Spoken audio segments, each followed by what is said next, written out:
They here?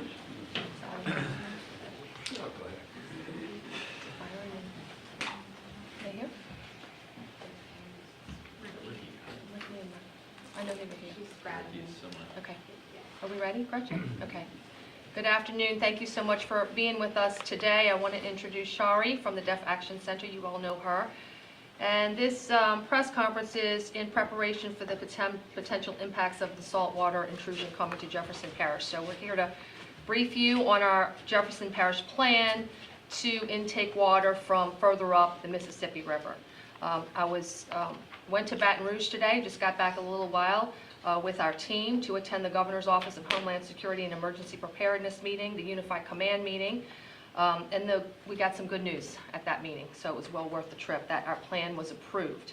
So there needs to be first an understanding that depending on the amount of water brought in at the different intakes, there's going to be different solutions that are available to you. The smaller intakes have options to get water from other parishes, like for instance, we're sending water to Plaquemines Parish, use reverse osmosis technology, or even have water barged from upstream to them, and the Corps of Engineers is doing that now for Plaquemines Parish. So they can mix and mix the water and dilute the water to get it to safe drinking levels. Many of those options are just not available to our intakes in Jefferson Parish. So we have to come up with a different solution. So let's go back and just so everybody remembers in Jefferson Parish that we have 3 intakes. Gretna will be the first one if and when the intrusion comes up here. Gretna is going to be the first affected. They take in 4 million gallons a day. They're the only municipality that does their own water system. And that's why I've asked Mayor Belinda Constant to be here with you today so she can give you an update. She has been very busy and her team on their efforts for the Gretna intake. Reminder that Westwego residents, although they might get a bill that says Westwego, they purchase their water from us. So if you're in Westwego, you get your intake, your water comes from the West Jefferson intake, just like everybody else on the West Bank. And then so we have Gretna as the first one. And then the remainder of the parish is, again, the West Jeff and East Jeff intake. And it really should be seen as 2 separate systems and 2 separate projects. They're not connected in any way.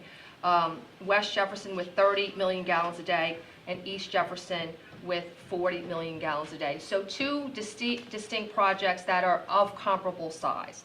I want to thank our team for coming up with this plan. They have brought in, during this week, I wanted to give them their time. I told them to be creative, to look at everything, and really, kudos to Mark for bringing in the other departments, our engineering, drainage, as well as our water department. So we're going to introduce that, but we've been studying this situation for well over a week. They've been working, very long hours. To what we're saying our system is going to be and what works for us on those 2 projects is what we're calling a flexible water line system. Sometimes it's known as lay flats in the industry, to draw in fresh water from up the river. So obviously we're going to get started on the West Bank.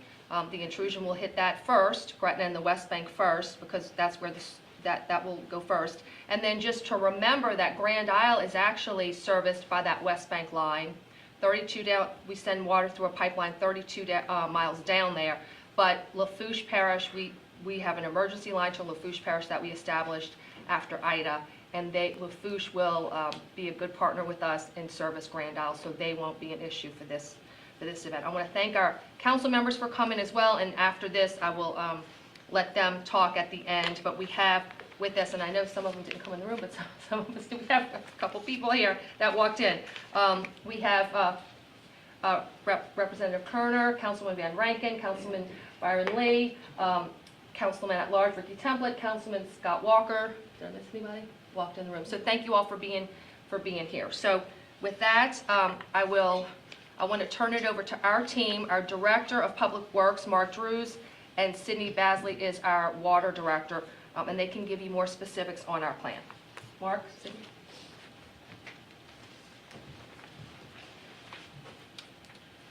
Mark Drews, Public Works Director. Basically, after brainstorming and doing a lot of research, we've come up with what we believe is the most practical plan. The goal is to put a flexible piping system with diesel pumps, high velocity diesel pumps, so we can get enough flow through the pipes, and extend that system approximately 15 miles upriver from the West Bank plant to a location that is in the vicinity of a natural sill in the river that's probably just a little bit upriver of Kenner, where there's a significant change in grade in the Mississippi River, where the bottom gets a lot shallower. And in recent past, in 1988, the tow actually reached about that point and quickly retreated, so it's an ideal spot. So if we can get in that vicinity, according to what the current prognostications are, we should be okay. The system basically on the West Bank consists of 4 12-inch diameter flexible lay-flat pipes. We chose that system of piping because the lay-flats with that diameter are much more nimble than anything else, because there are obstacles we have to get around on the Batcher. There are some accesses that we'll have to cross, and if there's any obstacles, it's much easier to move those pipes around those obstructions. The diesel pumps, basically on each line, if I'm running 4 parallel lines, roughly at a 5-mile spacing, I'll have a pump on each one of those lines, okay? So those pumps technically will be spaced roughly at 5 miles, okay? So what you're looking at is from the intake of the plant about 5 miles away, we would have 4 pumps, okay? Then 5 more miles, 4 pumps, and then 5 miles where we would theoretically be the intake, 15 miles, I'd have another set of 4 pumps. Those pumping system, it's important to know that once I get 5 miles ahead, if need be, we can pump from there. We can literally make that our suction. So it is scalable. So what the plan is we may go 5 miles, start building out to 10. If we get reports from the Corps that, okay, it doesn't look like everything's slowed down and it's not going to reach that far, then we have the ability to just stop and sit tight there, which is also what the state would like to have happen. So we do have that ability. When we go to the East Bank, it's going to be a similar system. The only significant difference is I'll be running 5 lines because the East Bank intake is larger than the West Bank intake. So with that pretty much is the simplified version of what the plan is, and we do believe it's doable within the time frame and the schedule what the Corps has set out with regard to the intrusion and its movement. Thank you, Mark. Belinda Constant is the mayor of Gretna. She and I happened to be, it seems like a long time ago, but it was just last week, in D.C. on another project. So it was a perfect time. We were able to meet with congressional staffers and explain the urgency of this matter, along with Parish President Hinckley. So I know we've been working it since that time. Belinda Constant, mayor of Gretna. Thank you so much, Parish President. I just want to say thank you to Cynthia as well as Parish President Keith Hinckley. We have been working alongside him as well because, as Cynthia said, we are the only municipal government within Jefferson Parish that operates our own water and sewer, and therefore we intake water separate and apart from Jefferson. Plaquemines Parish is Upper Plaquemine is equally about the size of Gretna, so we have been in coordination with them as far as options. Because we withdraw about 4 million gallons a day, significantly less than what Jefferson Parish does, we do have some options. We already have plans in place. We have done what we needed to do according to FEMA guidelines under emergency management crisis, put out for bid, and we'll have our barge secured by 3 p.m. tomorrow. We also, because of the amount of water intake that's involved, we are actually one of the people that can take advantage of RO or reverse osmosis, and we're looking into doing that as well for redundancy protection. We have water tankers, 18-wheelers that's been secured and reserved, as well as an order in for the necessary bottled water on 18-wheelers that we will have brought into the city for our constituents. We really want the constituency to understand that we stand ready, and we are absolutely ready for what will be involved in this for the city of Gretna. There may be challenges. There may be some times when we maybe are uncomfortable, and maybe water, we would have to reduce what we're using. and use it for emergency purposes only. But we absolutely have the best interest, along with Jefferson Parish, for our people, and we stand ready and are prepared for what lies ahead in the coming months. Again, I want to say thank you to Cynthia for including the city because of our unique circumstances, and we're here to work with Jefferson Parish as much as we can. Thank you. Thank you, Mayor. And yes, that the message as we move forward, it may be different throughout Jefferson Parish. Again, what Gretna might be instructing to their citizens might be different from West Jeff, people on the West Bank versus people on the East Bank as well. So please stay in touch with us with that. Now, just a little bit of the outreach that we've been working on this past week. I know I mentioned at our council meeting this week. Earlier, the shelves were empty with water and people were, having issues with that, and really the stores just got caught off guard. We immediately called a meeting. We had probably, 35 grocers within 24 hours, thanks to my team for getting that together. I wanted individual contact, not with a national association or even a state association, but with the managers who are in the stores in Jefferson Parish. I wanted communication channels open with them because, we have been through a lot as a people over these past couple of years, and our citizens going into stores and seeing empty shelves is just frightening for them. So to explain that this saltwater intrusion would possibly require that everybody in the greater New Orleans area have drinking water, to give them ample notice. We have plenty of time for them to work their distribution channels and to make sure that the shelves were always stocked with very fair priced water, and they played a key role in us addressing this issue, and I want to thank all of them for their efforts. The next day, my team was sending me pictures of large water pallets at the door. They really responded well, so I want to thank them.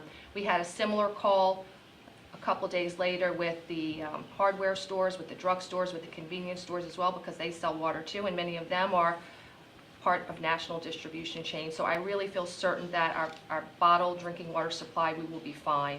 Again, this is 4 parishes that it's affecting, as the governor said today, 4 parishes in the whole country. There's no reason to believe we're going to have an issue with the bottled drinking water supply.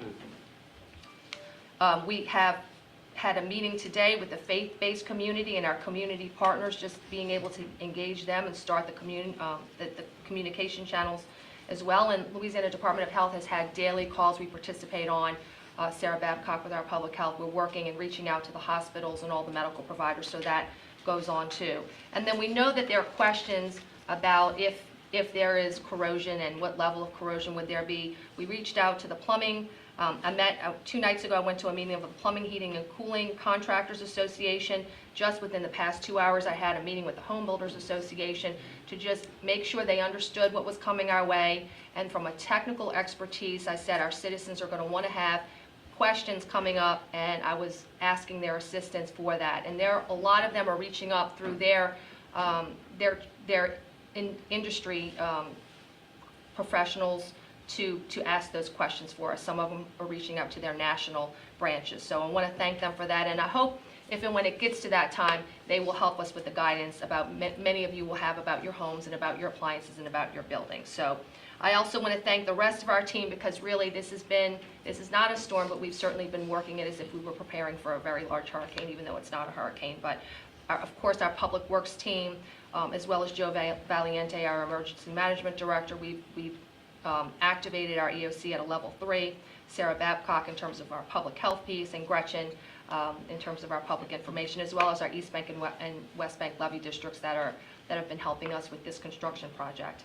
I want everybody to note that our jeffparish.net website has a link, a dashboard for saltwater intrusion, and we've put a lot of resources there. And now's the time, if you're not getting the text alerts, to get those alerts. JP Alert to 888-777 and JP Noticias to 888-777. Dominic Impostato, I'm sorry, I saw you come in later, our councilman, and I do want to invite our council to be able to address you if they want to. So we'll start with our chairman, Councilman Scott Walker. We're good. We're good? Okay, all right, okay. So we can have any questions. Are there any questions of anyone? Yes. Is this pipeline project in any way connected to the one in New Orleans, or are these completely separate? So New Orleans is different in that, unique in that What we're looking at is two separate projects for the East Bank and West Bank, 30 million gallons a day and 40 million gallons a day. New Orleans' volume is so much more than both of those put together. I don't want to speak on behalf of that parish, but I know Carrollton, I've heard, over 100 million gallons a day. So they need different equipment for their project. It will be lined up in the same area. There will be a lot of coordination. I'm going to let Mark speak to that because he was actually at a meeting 2 nights ago, Mark, with New Orleans Sewage and Water Board. But our project is separate contractors, but we'll be in the same area on the East Bank. They don't, their Algiers is not part of this on the West Bank. So I'll let Mark talk to that. Yeah, it's obvious, their plan is similar in that they want to run up to that same point. And we're both obviously running along the East Bank, along the Batcher.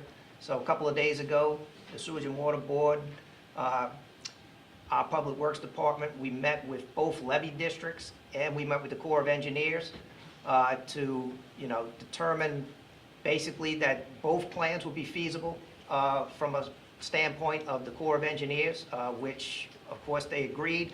There will be some analyses they are running. So they promised us that any analysis that they would have to run for stability, if it's required, because when you're putting those pumps out, you are putting some weight on the Batcher. They would have a 24-hour to 48-hour turnaround. So we will be coordinating, running those twin systems along the Batcher. So everyone will be working together. We have a good relationship with the Sewage and Water Board and the Corps and our levee districts. Do you have an estimation on when construction could start on this and when those first few pumps could be operational? I would assume that there is a chance that, we may be able to start as early as next week with the construction. Obviously, we have to mobilize all the equipment, but what we already will be doing is we've already been scouting the route, because one of the things that we have to do is we have to get across all those access points. So that work has actually begun, and that's obviously part of the construction process. So the next step is bringing in the necessary equipment, which we hope to start sometime next week. And as soon as the equipment is in, then the contractor will begin the work. I would anticipate, I don't see a problem from our standpoint on the West Bank, because we will start there first, because it's 5 miles downriver from the East Bank plant. Within a couple of weeks, we should be at that point where we're at least 5 miles down. Do you guys know anything about, I know there's a lot of concern being brought up now about lead pipes and potential corrosion to lead pipes. I know New Orleans is working on a study of their system. Are you aware of how many lead pipes you guys could be dealing with, and what potential effects could be? Sidney Basley, Director of Jefferson Parish Water Department. To answer your question, we're working on the analysis of our lead pipes currently. Right now, we inject a particular phosphate that fights against the corrosion. We will analyze and continue to run tests to see how much we have to inject to be able to fight the corrosion. Any other questions? Okay, thank you so much. Thank you for being with us. Thank you.